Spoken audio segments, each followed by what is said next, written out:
Hello hi सभी लोग को मेरे क्लास में फिर से स्वागत है।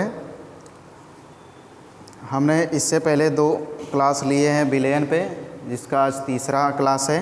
पिछले क्लास में हमने आपको बिलियन से संबंधित बहुत सारे परिभाषाएं और सूत्र और उसका न्यूमेरिकल जो प्रश्न थे उसको सॉल्व करवा दिए हैं।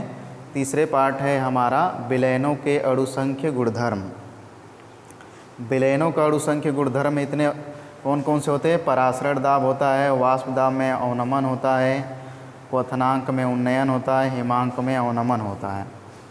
ठीक है। और एक चीज़ आपका इम्पोर्टेंट पॉइंट है, बार बार परीक्षा में बहुविकल्पी प्रश्न में पूछा जाता है, निम्न में से अणुसंख्य गुणधर्म नहीं है। तो इसमें पृष्ठ तनाव जो है वह अणुसंख्य गुणधर्म नहीं है। तो बारी बारी से एक एक करके हम समझ लेते हैं सबको। तो सबसे पहले बात करते हैं परासरण दाब का। तो परासरण दाब को समझने से पहले हम समझेंगे परासरण क्या होता है।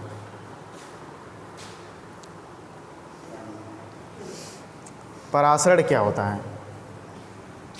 परासरण, इसमें एक टर्मिनोलॉजी का यूज होगा, अर्धपारगम झिल्ली। सबसे पहले हम जान लेते हैं झिल्ली क्या होती है। चाहे ठोस हो चाहे द्रव हो, उसकी पतली सी पतली जो परत होती है उसको हम झिल्ली बोलते हैं। और उसमें एक झिल्ली होती है अर्धपारगम्य झिल्ली। अर्धपारगम जिसको हम सेमी परमेबल मेम्ब्रेन बोलते हैं। इसमें क्या होता है कि इस मेम्ब्रेन से यानी इस झिल्ली से केवल विलाय के कण एक तरफ से दूसरे तरफ को आवागमन कर सकते हैं, दूसरा विलेय के कण नहीं आवागमन करते हैं। तो हम जानते हैं, अब देखते हैं परासरण। परासरण में क्या होता है कि कोई भी कम सांद्रता का विलयन होता है, उसका जो विलायक होता है अधिक सांद्रता के विलयन की तरफ प्रवाहित होता है। मतलब कह सकते हैं परासरण वह क्रिया है जिसमें कम सांद्रता के विलयन का विलायक अधिक सांद्रता के विलयन की तरफ प्रवाहित स्वतः होता है, उसे हम बोलते हैं परासरण। ठीक है। अब इसमें एक और शब्द आता है विसरण। विसरण में क्या होता है? देखिए एक चीज़ थोड़ा सा छूट गया है। परासरण में क्या करेंगे, आपको एक चीज़ कहना पड़ेगा, वह क्रिया जिसमें अर्धपारगम झिल्ली से होकर कम सांद्रता के विलयन से अधिक सांद्रता के विलयन की तरफ विलाय के कण का स्वतः प्रवाहित होना परासरण कहलाएगा। इसके बाद आता है विसरण। पूछा जाता है प्रश्न 2 नंबर में, हमेशा बहुत बार पूछा गया है, परासरण और विसरण में अंतर क्या होता है। तो परासरण में सबसे पहला अंतर होता है कि इसमें कम सांद्रता से अधिक सांद्रता की तरफ विलायक प्रवाहित होते हैं, और जबकि विसरण में क्या होता है अधिक सांद्रता से कम सांद्रता के। और परासरण में क्या होता है अर्धपारगम झिल्ली का होना आवश्यक होता है, लेकिन विसरण में अर्धपारगम झिल्ली का होना कोई ज़रूरी नहीं होता है। परासरण में क्या होता है केवल विलायक के अणु भाग लेते हैं, और जबकि विसरण में विलेय और विलायक दोनों के अणु भाग लेते हैं। तो ये 3 मेन अंतर होता है, इसको आप याद रखिएगा। वैसे आपका नोट्स हम बना दिए हैं, आपके व्हाट्सएप नंबर पे इसका PDF पहुंच जाएगा, उसको डाउनलोड करके अपने हाथों से नोट्स को बनाइएगा और याद करिएगा। ठीक है। तो इसमें बस इतना है कि परासरण आपको बता दिए, विसरण बता दिए, दोनों में अंतर हो गया। अब हम आते हैं परासरण दाब क्या होता है। सिंपल है, दाब का मतलब कुछ चीज़ दबाव लगे रोके, मतलब वह वायदा जो परासरण की क्रिया को रोक देता है उसे हम बोलते हैं परासरण दाब। ठीक है। वह दाब जो परासरण की क्रिया को रोक दे उसे हम बोलते हैं परासरण दाब। अब आता है परासरण दाब के कुछ नियम होते हैं, जैसे बायल-वान-ठॉफ नियम, चार्ल्स-वान-ठॉफ नियम। तो बायल-वान-ठॉफ नियम पहले हम जान लेते हैं। इसमें बायल-वान-ठॉफ नियम, बायल-वान-ठॉफ नियम क्या होता है? स्थिर ताप पर किसी तनु विलयन का परासरण दाब, या सिंपल कह सकते हो कि स्थिर ताप पर किसी विलयन का परासरण दाब उसके सांद्रता के समानुपाती होता है। यानी कि P समानुपाते C, सांद्रता को C से इंडिकेट करते हैं। तो क्या हुआ, स्थिर ताप पर किसी विलयन का परासरण दाब उसके सांद्रता के समानुपाती होता है। समानुपाती का चिन्ह हटाते हैं तो यहाँ पे हो जाता है Kc। चूँकि हम जानते हैं कि जो सांद्रता होता है वह आयतन के व्युत्क्रमानुपाती होता है, तो यहाँ पे यूज करेंगे P बराबर K/V। तो यह बन जाएगा PV बराबर, आगे चल के PV बराबर K। ये होता है बायल-वान-ठॉफ नियम। अगला है चार्ल्स वान ठॉफ नियम। चार्ल्स वान ठॉफ नियम में होता है स्थिर आयतन पर, यहाँ पे था स्थिर ताप पर, ठीक, स्थिर ताप पे था, अब यहाँ पे स्थिर आयतन पर किसी विलयन का परासरण दाब परम ताप के समानुपाती होता है। यानी किसी स्थिर आयतन पर किसी विलयन का परासरण दाब परम ताप यानी कैपिटल टी के समानुपाती होता है। तो यहाँ पे करेंगे के टी यानी कि P/T बराबर के। हम इसको समीकरण 1 दे देते हैं, इसको समीकरण 2, क्योंकि आगे इसकी ज़रूरत पड़ेगी, ठीक है। इसके बाद हम जानेंगे इसमें, इसको मिटा देते हैं आप, तनु विलयनों के लिए वान ठॉफ समीकरण। आगे होगा तनु विलयनों के लिए वान ठॉफ समीकरण। दोनों समीकरण को हम मिलाते हैं तो बनता है PV बराबर RT। आप गैस वाले में पढ़े होंगे तो यह गैस स्थिरांक रहा होगा, नियतांक, लेकिन यहाँ पे विलयन के लिए पढ़ रहे हैं तो हम विलयन स्थिरांक यानी यहाँ पर R के जगह पे यस का भी प्रयोग कर सकते हैं, यानी PV बराबर ST। अब यहाँ पे यदि मोलों की संख्या n हो तो यह सूत्र बदल के हो जाएगा PV बराबर NST। आप RT भी कर सकते हो अपने समझने के लिए, अगर आपको आदत बनी है RT की तो आप RT भी कर सकते हैं, लेकिन ST भी कोई दिक्कत नहीं है। अब एक चीज़ आप जानते होंगे, पीछे पढ़ चुके हैं, मोलों की संख्या n बराबर क्या होता है, भार बटे अणु भार, पढ़े होंगे। मोलों की संख्या n बराबर भार बटे अणु भार। अब इस सूत्र के जगह पे इसको रख दीजिए, तो PV बराबर W/m/ST। इसको यहाँ पे ला देंगे तो यहाँ भी हो गया, ये आपका परासरण दाब को निकालने का फार्मूला हो गया तनु विलयनों के लिए वान ठॉफ समीकरण, ठीक है। अब इसके बाद हम बात कर लेते हैं दूसरा,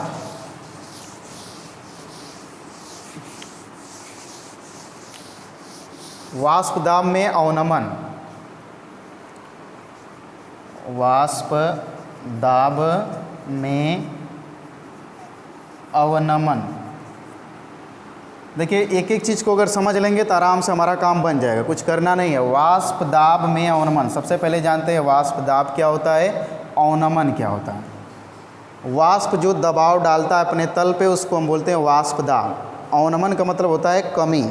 जैसे मान लीजिए कोई भी विलायक है, आप जानते हो कोई भी विलायक होता है, उसकी जो ऊपरी सतह होती है, ऊपरी सतह के जो अणु होते हैं उनकी गतिज ऊर्जा अधिक होती है। वह क्या करते हैं, अपने तल को छोड़ करके बाहर जाते रहते हैं, यानी वाष्प के रूप में बाहर जाते हैं। तो जो तल छोड़ करके जाते हैं कण जल विलायक के, उसको हम वाष्प बोलते हैं, और यह क्रिया वाष्पन कहलाती है। और ये जब छोड़ करके जाएंगे तो अपने तल पे एक दबाव डालेंगे। जैसे आप कहीं मान लीजिए कूदते हैं तो धरती पे आप दबाव डालते हैं, तो उसी तरह जब ये छोड़ के जाएंगे तो नीचे एक दबाव डालते हैं, इसी को बोलते हैं वाष्प दाब। और अवनमन का मतलब होता है कमी, ठीक है। तो कमी क्या होगा, अगर कोई विलायक है, कोई भी विलायक है इसमें भरा हुआ है, उसमें कोई दूसरा विलेय पदार्थ मिला देंगे तो क्या करेगा, ये जो विलेय पदार्थ है यहाँ पे ऊपर एक परत बना लेगा। जब यह परत बना लेगा तो इसके वाष्प बाहर नहीं जा पाएंगे। जब बाहर नहीं जाएंगे तो इस पर दबाव कम पड़ेगा, और जब दबाव कम पड़ेगा तो वह वाष्प दाब में क्या आ जाएगी, कमी आ जाएगी। यानी कह सकते हैं एक तरह से कि जो विलायक का वाष्प दाब होता है विलयन के वाष्प दाब से अधिक होता है। अगर हम मान लेते हैं, माना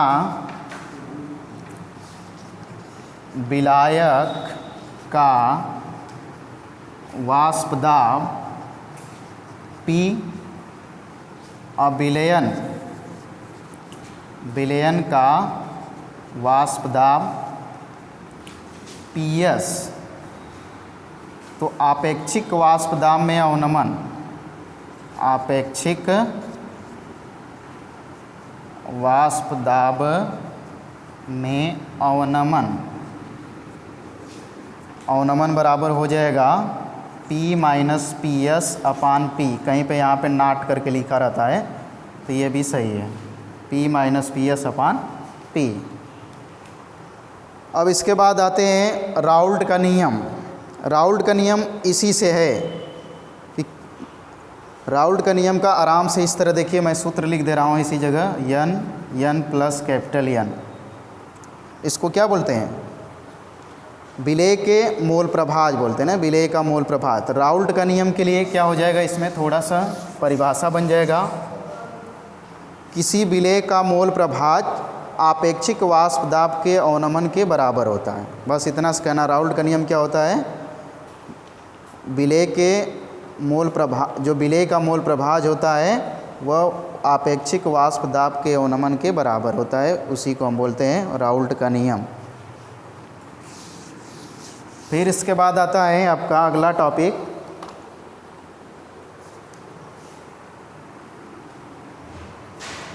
हो गया वाष्प दाब में अवनमन। अब आते हैं क्वथनांक में उन्नयन। क्वथनांक में उन्नयन, क्वथनांक में उन्नयन। आप सबसे पहले जानते हैं क्वथनांक क्या होता है, उन्नयन क्या होता है। क्वथनांक का मतलब होता है कि द्रव का वाष्प में बनना क्वथन कहलाता है, और जिस निश्चित ताप पर कोई द्रव वाष्प में बदलता है उसे हम उसका क्वथनांक बोलते हैं। सिंपल भाषा में, यानी जिस निश्चित ताप पर कोई द्रव वाष्प अवस्था में बदलता है उसे हम उसका क्या बोलते हैं, क्वथनांक बोलते हैं।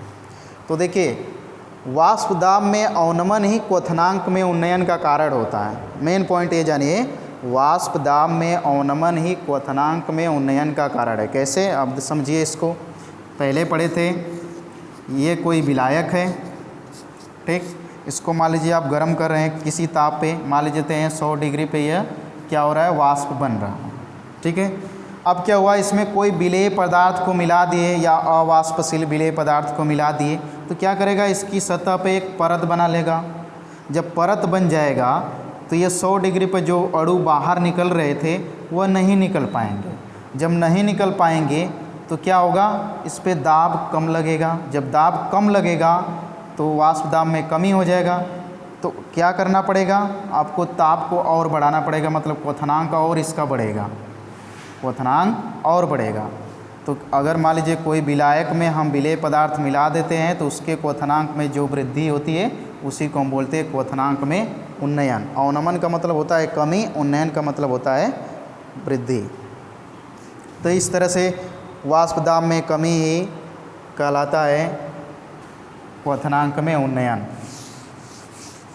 इसमें फिर आता है किस पे सूत्र बनता है अणु भार निकालने के लिए, यम बराबर 100 kb स्मॉल w अपान delta TB into capital W। इसमें क्या होता है, इसको हम बोलते हैं मूलर उन्नयन स्थिरांक। क्या बोलते हैं इसको, मूलर उन्नयन स्थिरांक। अब इसका परिभाषा देना पड़ेगा, तो आप दोगे मूलर उन्नयन स्थिरांक का कि 100 ग्राम विलायक में 1 ग्राम विलेय पदार्थ मिलाने से उसके क्वथनांक में जो वृद्धि होती है उसे हम क्या बोलते हैं, मोलर उन्नयन स्थिरांक। थोड़ा सा यहाँ पे लिख देते हैं, मोलर उन्नयन